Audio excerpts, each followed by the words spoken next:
classy. It did Beautiful. indeed feel like Virtus.pro was in top-level form here against Na'Vi, and well, looks like they're just going to continue their undefeated run here in this second season. But who knows? There's a second game still to be happening. We're going to see that and the draft after the break.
Can you draft too much team fight?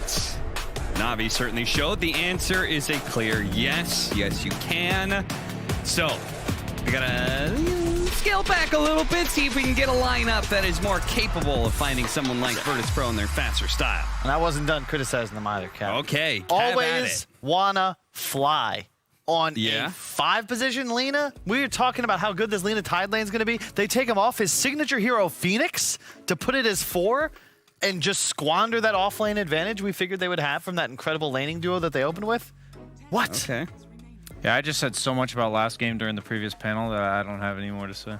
Wow, that's great, Brian. And they have gone. Imagine you have to be on 10-minute panels instead of 3-minute panels. Yeah, I do. I just had so much to say. All right, well, it seems like Na'Vi, very different approach. going into game 2. They said, all right, V-Tune, we couldn't get you the right hero last pick after, what was it? 5 different heroes were banned away for you. Let's go ahead and grab your hero early, my friend. Hey, I've been preaching Mag since like week 1 of DPC, dude. Yeah? I just want to say right now, I believe this hero is going to eventually get like first round picked and banned in like half the series we watch. You have to have a Mag player, first off. Mag is not a hero you can just casually pick up and execute the fancy plays we saw DM doing there. But he's a free Battle Fury. Battle Fury got nerfed. A lot of the carries that are popular right now are heroes with like innate blinks like PA or innate mobility, and they want just a farming tool to accelerate them. That's what they want. You're a living legend, but don't forget to be humble. I'm just saying that like it's weird when you're looking at a game like Dota who has like thousands of millions of different interpretations of what's good and what works. And I just saw the patch and I'm like, I think Mag, like he's now offering a tool nobody wants to buy. Well, it's also just easy damage manipulation. It's why we see ET first toot as well. Wisp is another. Yeah, ET is a hero. Solar Crest, the best item in the patch. It just makes so many heroes that weren't good before in the game itself good. Snapfire with the Medallion Rush and Little Shredder, you just make heroes better because their damage becomes burst because of all the minus armor and in Mag's case, damage buff. Now, PL, he was quite broken at 7.29's start, but they have nerfed him quite significantly since then. They've nerfed his base armor, his base damage, and as well as his shard cast range and radius bounce and damage on that. So that's a lot. They nerfed a lot of PL. The hero's weakness has always been getting off the ground, so they made it more difficult. He does match up decently against the 2 heroes that VP has shown thus far, but I've realized on Doom, you just don't really care about PL in the laning phase. So you go like an early bracer phase boots, and then, or you could even like go the Ring of Health that a lot of Dooms are going, and then you just push your Scorched Earth and you free farm. So even though PL is gonna have a decent time, you're not really like shutting down the Doom. So then if Virtus.pro picks a Juggernaut or Leshrac, either it could be a carry or a mid, just some mid gamer with a lot of damage to deal with you on the PL, they're just going to outpace you. And I'm pretty sure that's exactly what VP is going to do here. It just doesn't, carries often do get first picked, or first two'd rather. But I don't think PL is in that same category or tier as, say, the Lifestealers and the Jug. So you can't adapt the same way. Ultimately, if your illusions are easily dealt with and cleared in the middle of an engagement, you don't have that, Diffusal, Sange and Yasha, heart. Like, we go win the game now. If that doesn't exist, the hero does not feel very good. An immediate puck from VP. Interesting puck pick, though. I don't think it's as good against PL as it used to be because of the S&Y. You can just buy that to deal with the coil. But then they also have the Lion. So it's not like a bad pick. It just doesn't necessarily scream, wow.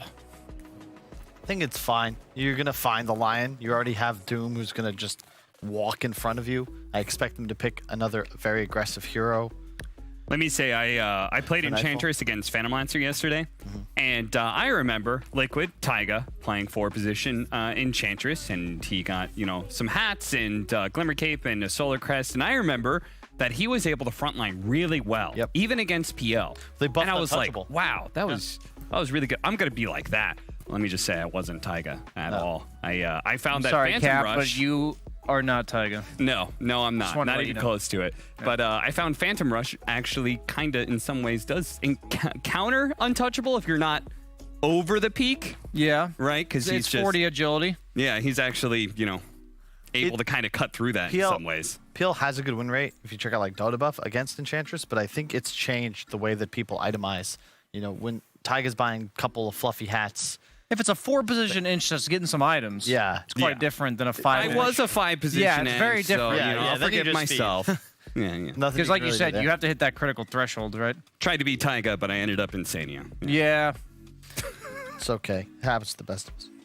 They do it for this Crystal Maiden, which in theory is nice. It goes well with PL and lane. You have a range secure. You have a way to deal with the Enchantress creep. But CM hasn't really seen much play this patch, and I think for good reason.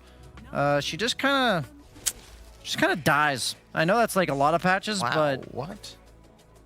AA is really odd. Sorry to interrupt, but PL typically does quite nicely, and they go for I honestly like Navi's core. draft way more this game than I like VP's. Yeah, definitely.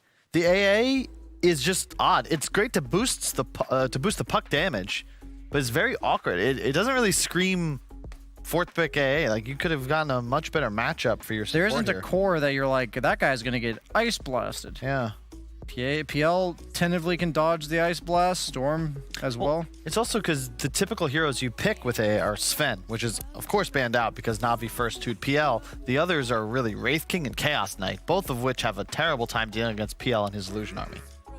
Yeah, they already banned out the Wraith King, but the other option is the Void of the Faceless. That's true. It's a pretty good Void game. I think that's the only carry left in the pool for VP that's even reasonable here. Are you scared at all of Storm plus Lion? I mean, that's every carry. Yeah. I don't think you can really like pick a carry that's not going to die to that. Faceless Void's pretty decent just because you can buy early SNY on that hero. You can go like Maelstrom SNY or like Mask of Madness SNY Maelstrom. I don't know. I've learned when you have a hero or heroes on the opponent team that threaten you a lot as a carry, you just want to pick like something that reliably threatens them as well in tandem with your lineup. Probably the best setup for AA Blast in the entire game. What's the Ramses hero now? Axe seems a bit grim. Could see an Underlord come out, but I'd love to see him play something that like kills things. I want Ramses on a hero he's allowed to play more aggressive on. It's a bit awkward. I'm a huge fan of Nature's Prophet in conjunction with the PL, but nobody believes in that hero anymore, so I'd honestly be down for like a Beastmaster as well. I know they have Enchantress, but you're pretty much locked into the AA being 5 position. Oh wow, that's a spicy meatball. They just did it. You're not picking Faceless Void anymore. Yeah, exactly. The only danger now, though, is that PL Brood both lose the same thing, right? If you can clear the Spider Army, you're going to have troubles with the PL. But yeah, to your point, that AA now just looks exposed. Same with the Ench. Like, these heroes cannot play. They cannot play Dota. Last pick Meepo is the pick for VP. If they can't play it, they're going to be in trouble. I can honestly understand why you'd say Meepo. Can you do like one Doom and then pick an offlaner that gives you a better option against Brood, the Axes, Tides, anything like that? Dude, let's go Manta carry Axe right now. That's actually the play. I'm not even memeing. Okay, Bristleback's the other option. The problem with Bristle is you can't catch the heroes, and you end up getting oomed like we saw in that decisive game 4, OG versus Nigma. In the I'm talking purely. You have to survive Meepo this has lane, offensive power to kill all 3 cores and clear the map. You know, it also has offensive power. What? Axe with a Manta and a Blink there. No. You actually kill these cores. Don't forget the shard. No. Well, I mean, the shard is assumed. That's the only reason the build like freaking works. I mean, it deals with Brood somewhat. You had the Whirling Axe mischance, but And it deals with Phantom Lancer somewhat. last game I thought VP could not lose the draft they had. I think we have seen that Na'Vi is not as good of a team, but I do believe they have way better tools. I think they've gone back to their roots of V-Tune's hero first round, protected with some bans, get that Ramses last pick, a little bit of cheese action, a little bit of perfect pick for the game. I like Navi's chances here. Love it as well. GPK puck. That's the answer. That's how VP would win the game. That's why you have AA. Vortex into a puck combo. Spiders do not have nearly as much magic resist as they did in previous patches, so you will blow them up. GPK can't die. Like, he's just got to own this game. DM gets unstoppable. Eventually, your troll's going to carry the game, but it's definitely harder. I would agree. Like, Na'Vi, you're in a much better position. They're on more comfortable core heroes. I think it's a way better lineup from them. Yeah, I think the important thing about killing spiders is they, like, even more so now is because Silken Bola, right? Yeah, the damage. damage based off this. So if you kill the spiders, then a lot of his offensive threat goes away, but they just don't have Does it stack? a lot of answers in that regard. Does that damage stack?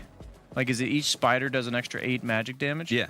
Oh, wow. That's how that works. That's why I died so fast. Yeah, that's why Ancient Apparition, that guy at the bottom of his screen, he's going to have a rough one. All right, let's see if Na'Vi can actually do it. See if they can even out the series against Virtus.pro. We've got Moxie, we've got Robson, we've got a good game. Well, I believe Mother's Day for the U.S. anyways isn't until next week, but it could be Mother's Day today, coming out with this draft that Navi's got playing. How do you feel about this Brood pickup, T? I mean, I'm excited to see a Brood. Like, it's been banned out quite a lot where you know that a team has a Brood specialist, especially in the Western European division, and we finally get to see one. I've been doing a little bit of research, and Ramses, he plays the Brood a little bit differently. He's a bit more of an aura buyer. In the games that he played so far, fun fact, Ramses has like 6 accounts, 5 Smurfs and a main. So I had to dive deep into Smurf number 5 to find this. But yeah, he's been buying like Pipe, Solar Crest, Mech. So it's a bit more of a utility style offlane Brood. And that's kind of what they're missing in their draft, was that kind of front line. So you're going to have this annoying lane pressure hero, very right-click orientated, building quickly, potentially, if he does that this game, into an aura buyer hero. So don't expect the Brood to be the classic Brood that you saw many patches ago. Unless everything he done in his pub was a meme and he's got a new idea for this game. And he was just like, let's mess with T-Governor today. I mean, please don't, Ramses. Thanks, mate. He's cheeky. I feel like he would do that. Yeah, mate. Yeah, 4 games. He lost 3 of them, only won 1. So not the most successful of pub Brood players.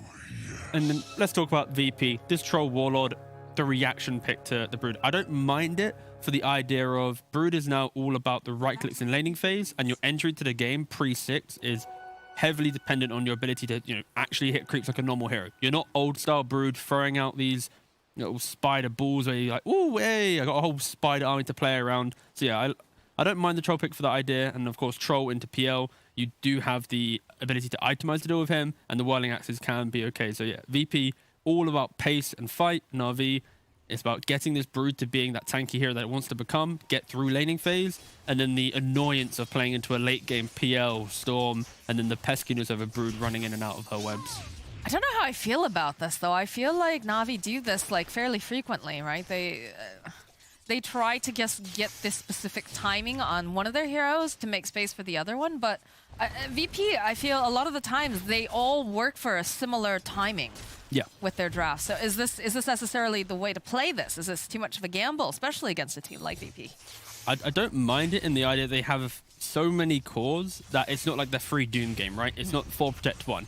Like, realistically, you kind of want to Doom the Storm, but then you kind of also want to Doom the PO. And now, what happens if this new age Broodmother that no team truly understands has timings that no one gets? And that's the thing, like, we've not really seen this hero at all. And I'm excited to see how Brood is actually played from the off lane. What type of game plan are we going to see from Na'Vi? Is it going to be we just absorb the enemy jungle, have a sea of webs everywhere, and now we just get to slowly take over the map?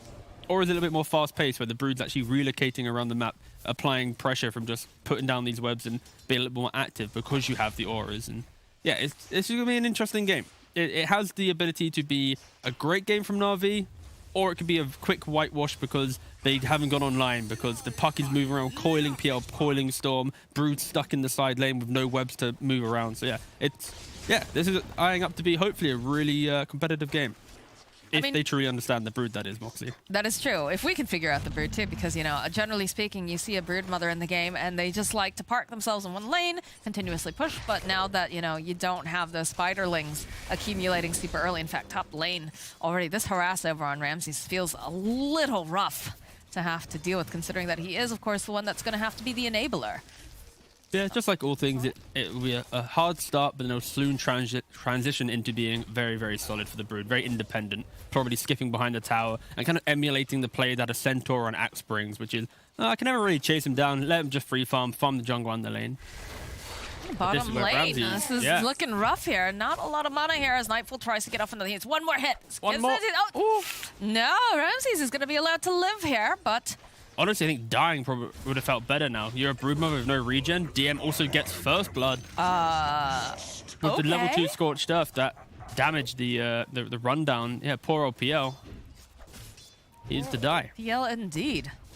I believe he got body blocked by the creep of save with the DM Doom having the Scorched Earth as well. Yeah, if you're Ramses right now, you're feeling pretty badly because, at least you come back to lane with full mana, full health, and... Here we go. Gonna try to munch down on this creep. There we go, a little bit of staying powder, but... That was one creep, and he went from, near nothing to near full. That's kind of absurd that you get that much lifesteal from a single spell. 70% lifesteal, and you get 35 bonus damage. Yeah, Brood is a pretty solid hero if it's picked correctly into the game. TPK just poking a little bit here in the middle lane, but the top lane, it's a little difficult, right? Especially, when you've got a Crystal Maiden, there's only so much you can do, and she's also using that Frostbite, trying to get rid of the creeps here, so you don't necessarily have it up to try to, hold someone in place and let, your core escape. Yeah, also, we haven't really mentioned it yet, but this AA pick, I like the idea of AA, especially when you know there's a 4-position line in the game, because you have this ability to play around chilling touch. And line, he's a pesky hero that pokes and prods, and AA has that advantage. Same here with Save, as he pokes and prods, always want to fly. It's the same as game 1, right? Yeah. The Lina, the CM, these heroes, they can't play into this Enchantress, which has that free hero creep in front of it, plus the impetus and the right clicks. And CM kind of can if you root up the creep, but then you still can't deal with the right clicks of the Enchantress. The slow deaths are the most painful, and that was a very slow death for the Crystal Maiden. It's difficult to figure out, the exact positioning that this Crystal Maiden needs, and what her role is kind of in this lane. Because traditionally, again, you want to be able to get rid of these creeps, but if you do that, then you're just going to get run down, or your core is going to get run down. And look at this. They rotate up Roger now. They're trying. But this is the worst thing right now. They've rotated the support up to top, whilst the lane is already so favored towards DM. There is no small camp to pull. There is no hard camp to pull if DM contests it as well. So yeah, DM's going to be happy. Ench is now just farming the jungle. And Nightfall bottom, he's just free farming. If Ramses ever pokes his head out, he can't play there. And this is, I think, what the strength of the Troll here is an independent carry that doesn't truly need assistance. But if assistance comes in, it's kill threat all throughout time. And now, yeah, Ramses, he's trying to poke and prod, but it doesn't feel good right now. If you compare the Doom to the Brood lane, Doom is self-sufficient, enjoying, has presence. He might be dying here, though. He does step up a little bit in the top lane. It's going to be frostbitten into place, hexed up as well. Thought that this could work out. Oh, he's so fast, though. The courier just delivered the phase boots, and then he had a 7-stick. Dear. And the courier delivering the salve as well. A couple all chats just to seal the deal to Na'Vi. I mean, they did gamble, and they did indeed lose. And if he was feeling cheeky, he could have thrown a tip out, but alas.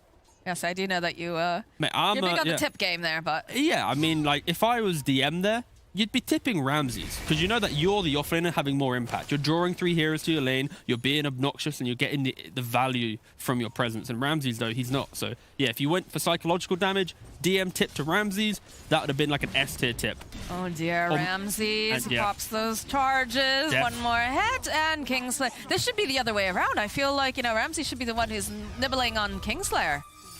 Yeah, unfortunately, he can't because of he's a melee hero, right? It's all about right-click damage, and the Troll works wonders. Foil in the mid lane. It's a good earth spike here from Roger, but it doesn't matter because GPK, he's hungry. He wants this hit. You get the frostbite off, though, here on GPK. A couple of these hits here coming out from Save. Will slow down Always Wanna Fly. The orb coming forward. There it is, the vision, the impetus. Down goes Always Wanna Fly. And they have gotten the kill in this mid lane and forced the Storm back. So I think VP's very happy with this. Yeah, for sure. This is... Enchantress is freed up to make these plays. Doom is independent. And if you look at bot lane as well, you have just AA non-stop pulling. Kingslayer just having his own game. He's going to be nearly level 5 at minute 7. Unlocking a quick 6 pre-10, which means global presence now. Well, the Doom gets used over here on the Phantom Lancer plus the slow coming out from Save, but Iceberg is here, so they should be able to turn this around. They'll get the kill over on Save, and now DM is forced back. Phantom Lancer should be all right here. That is the first Doom. But they're waiting nearby just in case. Nah, he's all right here. They do have the vision, though, as they huddled around that ward. Now, my question for you, because, again, the Broodmother pick. Yep. How important is this here that Ramses, is not getting farm?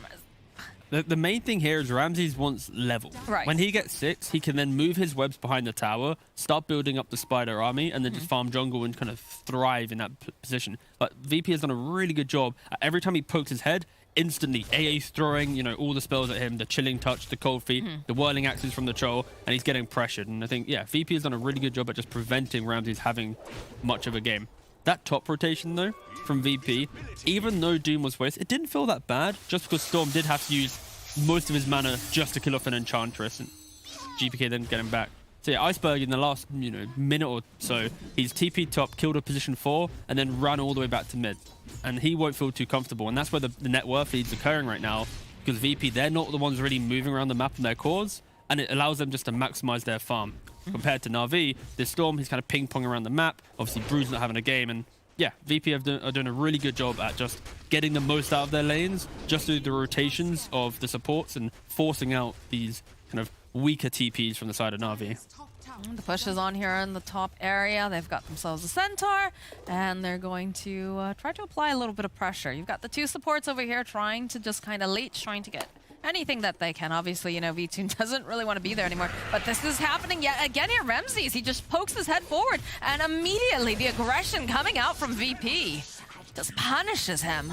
Yeah, he just wants to hit the creep. Always wanna fly is always gonna be dead here, I have a feeling, when you've got these two. Commiserations, Crystal Maiden. And these type of games, when the pace is already gone and the construct of like the laning phase is already broken down, playing these kind of squishier, slower heroes, it just feels so hard. So yeah, I'm probably gonna die another like 11 times this game. Yeah, we've all been there. All the support players, we know that feeling. But they do smoke up over here on the side of Na'Vi. This is a nice idea from Na'Vi because Ramses, putting it bluntly, has low-key been feeding the last couple of minutes. So now you bait up the guy who's kind of been dying. If they go on him, you get a kill. I take it back. I take it back. All right, no, that never happened. Okay, bad rotation. Well, they have wards here. I mean, they were smoked up, to be fair. Yep, but they tried. I think that type of play, it works with a bit more patience. Allow Ramses to play the lane, poke and prod, but of course Iceberg, he's not going to feel comfortable not farming again. Like, he just moved top, didn't hit creeps, got an edge kill. He then moves bottom. Like, unless he gets a quick kill back to jungle, he's not going to be happy. Like, his net worth 4k. Compare that to the puck, who's already now 4.5k. There's a little bit of a lead growing for the puck. A hero that hasn't really had to move right now. And now this is where the Brood is a happy little chap. And I think that's where VP were trying so hard to delay this, because this easily could have been minute 8, minute 7 if Brood had a better game. But you can't play this lane anymore. The webs, the spiderlings, this is now just a dead lane for VP. And I think. But do you mind too much if you're VP here? No, because not you're at putting all. pressure over on the middle tower. Yeah. You want the top towers up here. You've already taken it, obviously, on the side of the Dire. And that's, you know, the Roche side of the map. That's the more important side when you want to be playing fast. Yeah, and I think VP in an interview, when they said about playing against techies, it's like play quick, play fast. And I think they're probably going to emulate that style against a Brood, because in theory, Brood is the same type of hero as the techies, right? It's about playing a certain area of the map for a long period of time, removing it from your opponent and having like the strategic advantage of, we occupy this area. And right now, VP's gone, all right, cool, Brood, good job. You took that safe lane tier 1. Your webs are down there. You know, you've got like 6 webs in this area. How are you going to get to top suddenly and stop us playing as 5 heroes? You're not. Your hero isn't built for just quick objective pressure. So VP, they play around this 5.7k net worth Doom. They have the Alpha Wolf from the Enchantress. This Troll Warlord, with only, you know, a couple items, soon to be Battle Fury, he's already taken the tier 2. So yeah, VP identified very quickly the weaknesses of Na'Vi's lineup. The Brood didn't have a good start to the game. PL has to AFK jungle, and Storm has no one to play with for kills. It's going to be a rough period of time if VP keep moving from objective to objective.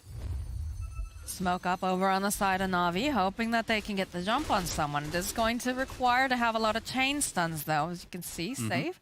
Very far forward here.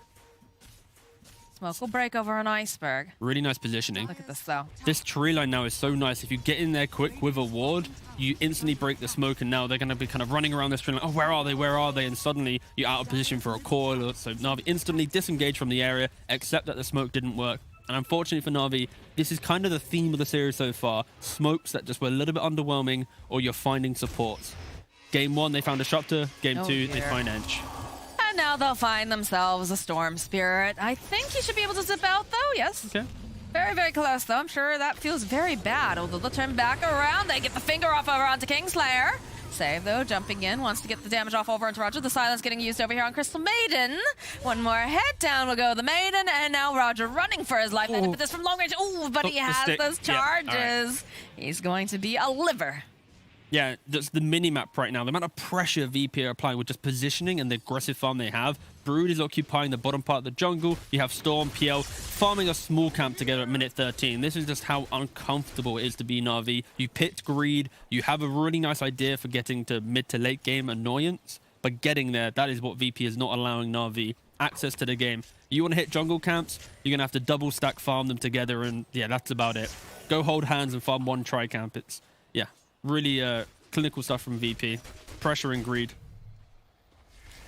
We got a Blink Dagger coming out now for DM, which means Ramses has to be even more careful, because otherwise he's going to have a big old Doom running at his face here. It does have quite a nice little spider army, though, and has been trying to put the pressure down. I think it's kind of interesting, though. We talked about DPK popping off on this puck, and Hold that thought there. Dream Coil, silence, GPK. Followed up here with the save. They're going to try to get the Ice Blast in, and it goes out. Roger falling here. Iceberg is out of mana and always want to fly. His mana creator is, of course, dead, so he is forced away, you know. That double damage, it felt exciting. Felt like they could get something done here. Yeah, a bit of an ambitious play from Na'Vi. Really trying just to get Puck if he wasn't looking, maybe. Puck has a lot of gold. Maybe he was shopping at the time Storm zipped in, but yeah, they tried their best to kind of jump the Puck, and you know, when you're zipping in daytime onto a Puck, he's going to be able to change it around, and Roger just couldn't really get spells off either. So yeah, Na'Vi just a little bit desperate moves here. VP now taking the tier 2 at minute 14. 4 towers have fallen. They actually haven't itemized for a Solar Crest, which is a little bit kind of against the patch. DM going a bit greedier, going for the Vanguard so you can actually frontline, instant blink to jump the PL or the Storm. Traditionally with Ench 4s, they're the ones that buy the Solar Crest if the offlaner can't, but we've seen in game 1, now game 2 save, he's a bit more greedy with his Enchantress. He likes to be a bit of a damage dealer, going for the Dragon Lance now 2 games in a row. Some of those top tier 2s going down. 11-27. Damn, that was so close to being number 1. Very close. It's number 2?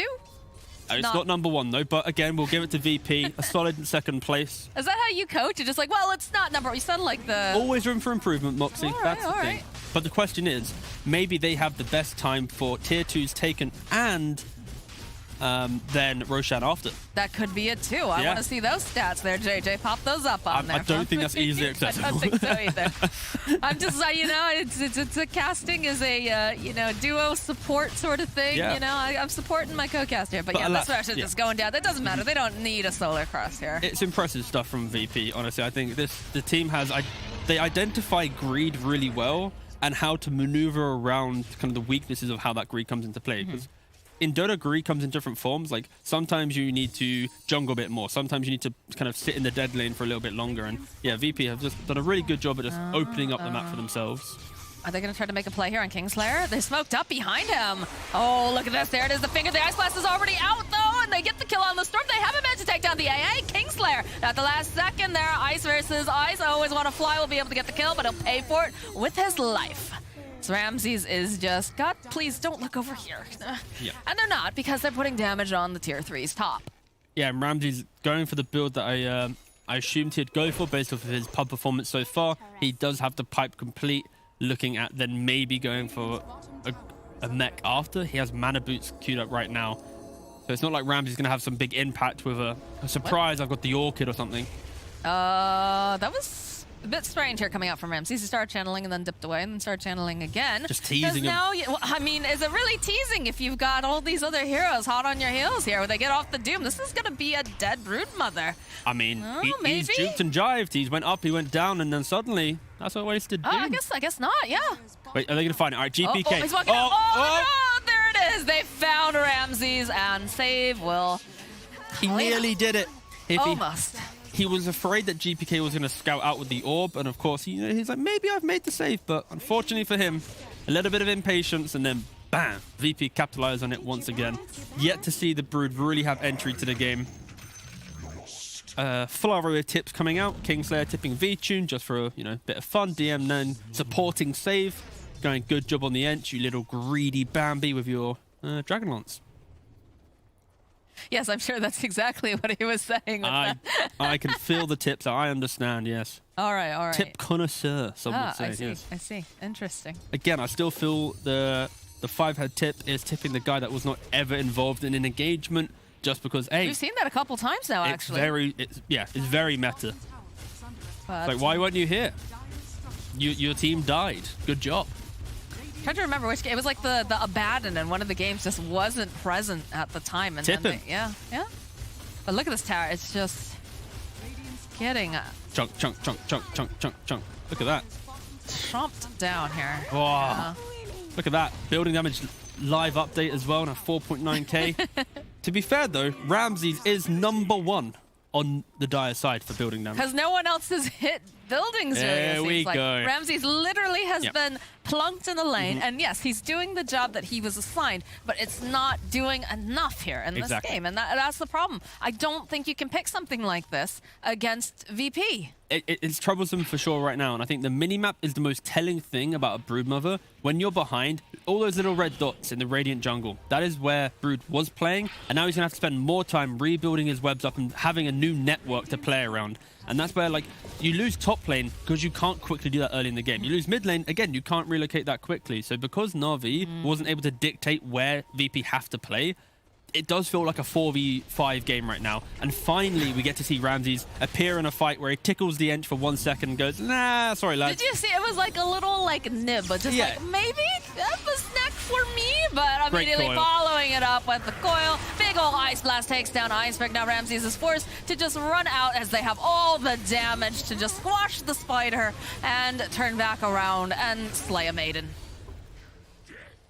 I honestly thought the series would be a little bit closer. Na'Vi, after the start of their DPC run, looked a little bit shaky, but then they quickly found some form. Again, it was off the back of 4 games of PA, where VTune was able to just really show off the kind of strength of this hero.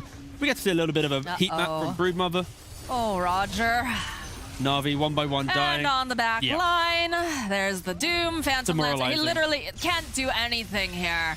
Just gets chased down. DM finds a kill. They get the vortex. It's just, oof. Okay. DM, again, very supportive tipper. Just really, there it is. There's GG. They've had enough. Yeah, I think Na'Vi just realized when they're diving the base at minute 20, getting kill after kill, and the carry is deleted from the game from this good old spell called Doom. It's soon to be unwinnable. And yeah, Na'Vi, they tried to be a little bit creative with the Brood pick, but unfortunately, I think any other carry in that scenario to be a bit more active could have maybe played with the Storm. Like Storm plus active carrying into the Brood lane, completely different story. But when you have PL farming lane into jungle, Storm unable to connect any kills with a support duo, and then a Brood who legit is AFK in the Radiant jungle and is fully ignored, it just allows VP to have this clumping where they just group up as 5, go, good job, Brood. We're going to take every other tower and Roshan before you even get your first item, which was a pipe. A pipe that also doesn't really affect the game that much. So yeah, Na'Vi tried to be creative. It just falls flat. Like, we're not going to see Brood again, I think, unless they change up kind of the composition pre-Brood pick. My question for you, too, is the fact that VP, you know, they played an outstanding series. It was very, very clean, but they also play at breakneck speed. Is this a situation where if they had tried to play something faster, more up-tempo, because, you know, the Dusa in the first game, too slow, a Broodmother, too slow again, and too focused on, like, one area, would that have tipped the scales a little bit? I think the scary thing about VP is they've shown that they have the versatility of play. They are happy to be patient and AFK farm, but then also they'll play quick. So I think it's not as simple as we need to do one or the other. It's just you need to have a draft that has kind of win conditions or power spikes throughout the game. And Na'Vi, they're kind of all-inning. You know, we have all the team fight or no team fight. We have all the greed, but no early entry. So yeah, Na'Vi just a little bit kind of all around the shop, whilst VP just clean, consistent, and strong drafts with versatility of how they play. All right, well, that is it, ladies and gentlemen. It's going to be Virtus.pro taking this series 2-0. Unfortunately for Na'Vi, they just couldn't find those win conditions. They couldn't get their footing and will end up dropping this series. But that is, of course, the end of the series. So we are going to toss it over to our wonderful and talented panel over at the desk. That's right, and this wonderful, talented panel was a little bit concerned about a Broodmother pick, but it turned out it wasn't an answer at all to Virtus.pro, and unfortunately for Na'Vi, that means they have gone another 2 games down against VP, just like they did last season. Their hopes of being able to claim that top slot at this season are kind of dwindling. We're going to talk about that and also get ourselves an interview all after the break.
Oh dear, we're gonna start off with a clip of a broodmother who sadly, Ramses did not have much of a game to be able to play out. And as a result, Virtus.pro, if that lane was easy, then they were able to win some of the other lanes as well. They just kind of took that momentum and kept it running, and this has been a continued story for Virtus.pro throughout both this season and last season as well. It helps when you're just better than other people, right? Yeah, I had some free homework done for me this game. I've been having some broods in my games. Usually I have to pick at the same time as them, third, fourth, but I wasn't sure, like brood's so different now. The matchups work differently, but for the first 5 levels, brood's all about being able to hit you with that insatiable hunger.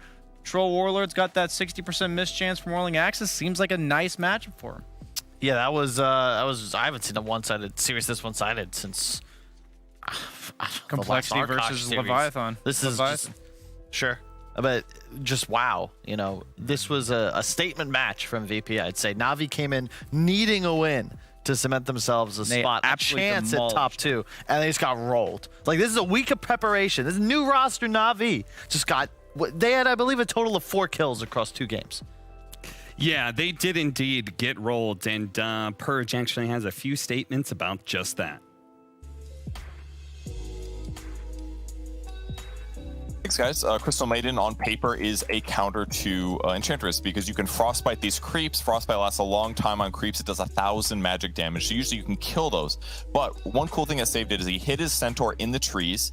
Always Wanna Fly walks for it, and he gets stunned while it happens. So what ends up happening is Always Wanna Fly then has to run away after the frostbite. And every CM knows that you can't just frostbite a creep to kill it. You have to right-click a little bit. But here's the issue. Centaur Conquerors, or basically any Enchantress creep, is going to get 200 bonus health. So even though frostbite's ending now, he needs to hit it like a couple times to successfully get the kill. But because he got zoned at that same time, it doesn't work out. And then what Save does is he runs the Centaur at the CM saying like, hey, have your free golden experience. He uses a second frostbite, but it times out because Save timed it perfectly. Gives him the double all chat taunt. 280 mana that CM spent to do what? Nothing. Completely wasted mana. And with those earlier harasses on V-Tune, Doom realizes, oh, I'm just going to run him down. Runs him down with the attack. They get the first blood on the top lane. That was a huge advantage here. And then here he is playing with the pull camp. Save has got this Dark Troll Summoner. He spawns some skeletons. At last second, throws the net out. Runs in. As soon as the net runs out, he gets the enchant. Then he runs them down with the skeletons and the last kill. So Save confidently won this lane with Enchantress. And on the other side of the map, like Brian pointed out, the axes are really scary to deal with. But what's so cool about this lane, and what seems really clear now after watching this region a bit, is that A is like the best lane killing support just about. Because look at this cooldown. He just did this combo on the Broodmother, but once again, Axe is really low cooldown, low mana cost, and Cold Feet pretty high mana cost, but it forces them out of the lane. And then Ramses using his insatiable hunger, trying to get some lane stability, is forced back and almost dies. Didn't have a salve coming because he expected to get a full heal out of it, and this basically just like zoned him from the lane from a good like 40 or 50 seconds, which just basically got worse because even if he did want to contest this lane, he just can't walk forward because he has to always worry about that pressure. And as a result, Lion ends up ditching the lane, knowing that things aren't going very well. He ends up going top for this gank against Doom, who's level 5 right now, having a really good early game. They wrap around, they go in for the initiation, but watch they overlap their disables just a little bit. Nova used at the same time as Earth Spike. The nuke comes out on PL, only a 10% slow, but used the same time as Frostbite, meaning that most of this disable is not utilized. And as soon as that's over, they use Hex. Maybe if they didn't overlap their stuns, they could have gotten this kill. It was really, really close. But either way, if the lane stage had gone a little bit better for either of these people, they would have gotten the Doom kill. Everything would look okay, but ultimately, they ended up losing 2 lanes pretty darn hard. It's all about the little things when it comes to the laning phase, and Save certainly had a big impact in being able to win that off lane there, and we actually have him for an interview right away. Save, thank you for joining us. Can you hear me? Yeah. Awesome.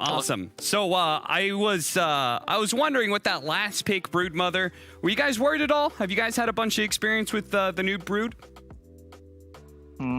Not really much. We didn't play a single scrim against Brood, but we knew that Ramses could pick it. But I think we just found some pretty good hero on the last pick. We got Troll, and I think it was good for us. Fair enough. So I was wondering, I was looking back through your history. You started off on Fly to Moon in 2019. Did you were you pursuing playing competitive Dota before that at all? Yeah, I mean, I was playing in some stacks before. It wasn't like organizations.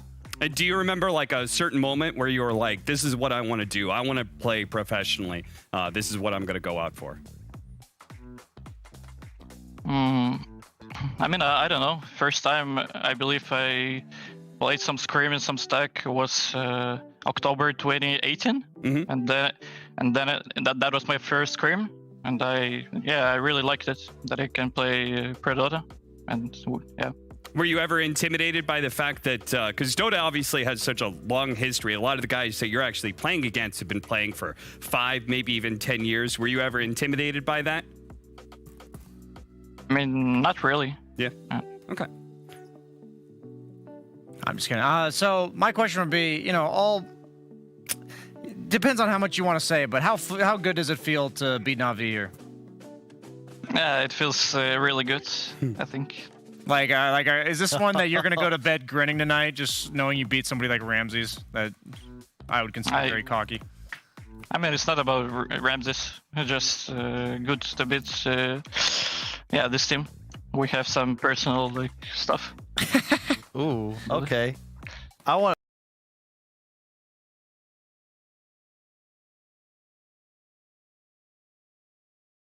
Well, I wanted to ask then, can you weigh in for me? Na'Vi, they made a pretty controversial roster change, dropping General just before the season to pick up Ramses. You think the team's better?